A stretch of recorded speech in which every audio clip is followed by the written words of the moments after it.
Hingga 31 Desember 2025, Krep telah menggunakan 95,53% dana hasil inisial public offering.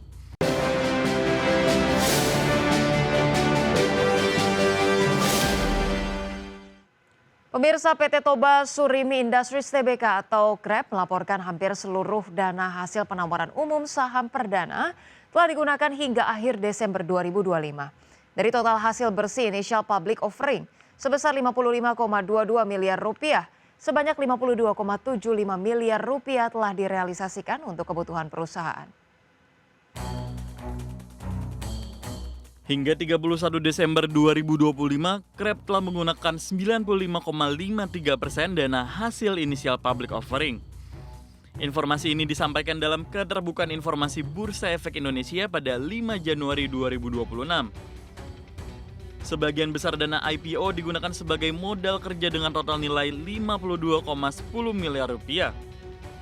Dana tersebut dialokasikan untuk pembelian bahan baku sebesar 39,26 miliar rupiah, kebutuhan bahan penolong 7,31 miliar rupiah, pembayaran gaji karyawan 4,20 miliar rupiah, serta biaya operasional lainnya sebesar 1,32 miliar rupiah.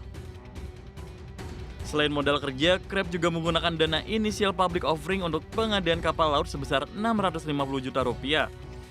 Setelah realisasi tersebut, perusahaan masih menyisakan dana sebesar 2,47 miliar rupiah. Setelah realisasi tersebut, perusahaan masih menyisakan dana sebesar 2,47 miliar rupiah. Krep resmi melantai di Bursa Efek Indonesia pada 10 Agustus 2022 dengan melepas 390 juta saham di harga Rp150 per saham.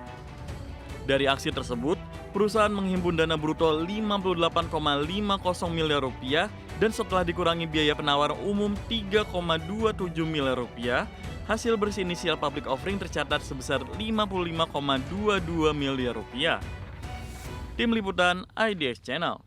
Pemirsa, PT Vale Indonesia atau INCO menyatakan rencana kerja dan anggaran biaya atau RKAB 2026 belum diterbitkan oleh pemerintah. Kondisi ini membuat perseroan menghentikan sementara kegiatan penambangan di seluruh wilayah operasinya.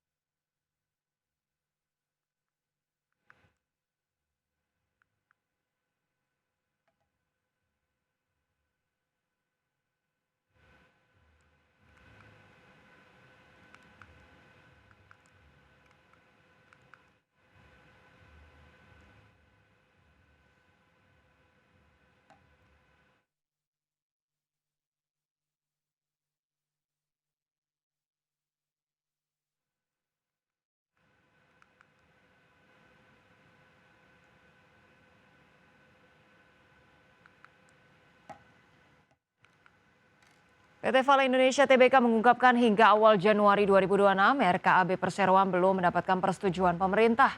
Akibatnya Vale belum diizinkan melakukan kegiatan penambangan nikel. Sebagai bentuk kepatuhan terhadap regulasi, Perseroan menghentikan sementara seluruh aktivitas di wilayah izin usaha pertambangan khusus. Manajemen Vale menegaskan penghentian ini bersifat sementara dan dilakukan untuk memastikan kepatuhan hukum. Perseroan optimistis keterlambatan persetujuan RKAB tidak akan mengganggu kelangsungan operasional jangka panjang. Vale berharap izin RKAB 2026 dapat diterbitkan dalam waktu dekat agar aktivitas tambang kembali berjalan. Adapun keterlambatan RKAB tidak berdampak negatif pada sentimen pasar terhadap saham Vale. Pada awal perdagangan tahun ini, saham INCO justru menguat hampir 3% ke level 5.325 per saham. Sepanjang 2025 saham INCO telah melonjak sekitar 47% seiring kenaikan harga nikel dan rencana pembatasan pasokan oleh pemerintah. Pemirsa, PT Harta Jaya Karya Tbk emiten berkode saham Meja resmi menyiapkan akuisisi saham Trimata Coal Perkasa sebagai langkah strategis memasuki bisnis batubara. Melalui akuisisi 45% saham senilai 1,6 triliun rupiah, Meja menargetkan posisi sebagai pemegang saham pengendali perusahaan tambang batubara tersebut.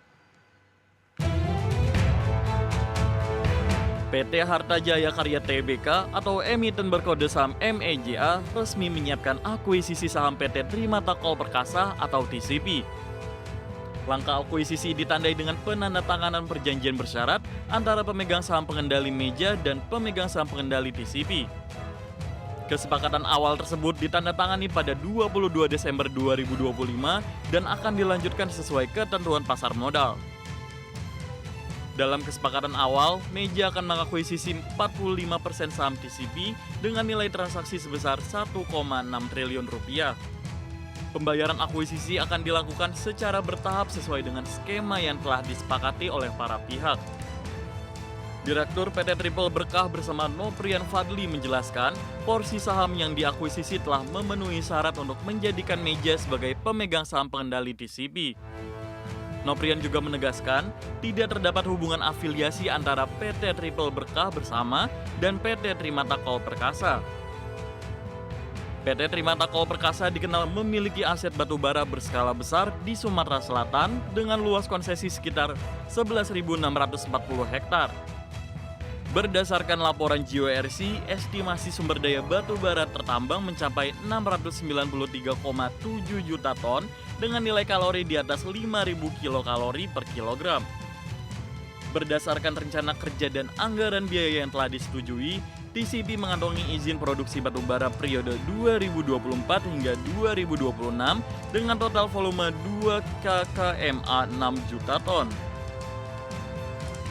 Sementara itu, PT Triple Berkah bersama resmi menjadi pemegang saham pengendali Meja setelah mengakuisisi 878,84 juta saham dengan nilai transaksi 17,6 miliar rupiah pada 3 Desember 2025. Tim Liputan IDX Channel. Pemirsa, PT Abadi Nusantara Hijau Investama Tbk emiten berkode saham PACK terus melanjutkan rencana aksi korporasi melalui penerbitan hak memesan efek terlebih dahulu.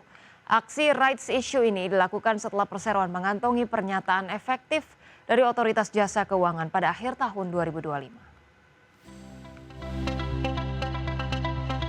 Dalam keterbukaan informasi di Bursa Efek Indonesia tanggal 5 Januari 2026, PT Abadi Nusantara Hijau Investama Tbk emiten berkode saham PACK menyampaikan telah menerima pernyataan efektif dari Otoritas Jasa Keuangan pada 31 Desember 2025. Dengan terbitnya izin tersebut, perseroan resmi masuk ke tahap pelaksanaan penerbitan hak memesan efek terlebih dahulu sesuai ketentuan pasar modal. Tanggal daftar pemegang saham yang berhak atas hak memesan efek terlebih dahulu ditetapkan pada 13 Januari 2026 pukul 16 waktu Indonesia Barat. Sementara itu, perdagangan hak memesan efek terlebih dahulu akan berlangsung pada 15 Januari 2026 hingga 22 Januari 2026 di Bursa Efek Indonesia. Dalam aksi ini, PACK akan menerbitkan sebanyak 32,58 saham baru dengan harga pelaksanaan Rp100 per saham. Dari penerbitan saham baru tersebut, perseroan berpotensi menghimpun dana sebesar Rp3,26 triliun. Rasio hak memesan efek terlebih dahulu yang ditetapkan adalah setiap pemegang 5 saham lama berhak memperoleh 102 hak memesan efek terlebih dahulu. Pada perdagangan 5 Januari 2026, harga saham PACK tercatat di level Rp2.260 per saham atau naik 9,71% dibandingkan hari sebelumnya. Sebagian besar atau 86,93% dana hasil right issue akan dialokasikan untuk penyetoran modal dan pemberian pinjaman kepada entitas anak. Dana tersebut akan disalurkan ke APR dan SCR untuk memenuhi kebutuhan pembayaran serta mendukung kelangsungan dan ekspansi usaha perseroan. Tim Liputan IDX Channel. Iya, baik pemirsa, sebelum kita berangkat ke segmen berikutnya, kita akan lihat terlebih dahulu pemirsa bagaimana kemudian penutupan perdagangan ataupun posisi IHSG di penutupan sesi 1. Kali ini kita lihat di sini bersama-sama untuk penguatan terpantau sejauh ini menguat sekitar 0,6%. Kemudian menguat 56 poin ke 8.804,8. Kemudian sempat menyentuh level tertinggi di 8.816,1, level terendah di 8.732,3. Kemudian 362 saham menguat, 302 saham melemah, dan 141 saham stagnan. Kita lihat di sini pemirsa sejumlah saham yang kemudian masuk ke dalam jajaran top gainers. Baik, saham pertama ada Bumi Dengan penguatan 10%, BRMS 8,05%, Mina 10,7%. Bull menguat 4,9%, sementara itu kita bergeser ke top losers pemirsa. Di sini ada CBDK dengan pelemahan 5,2%, DSSA 2,3%, Goto 1,4% dan RMKE 3,3%. Kita ke pergerakan sektoral pemirsa. Untuk transportasi dan logistik menguat 3,22%, energi menguat 2,12%, teknologi melemah 1,39% dan konsumsi melemah 0,21%.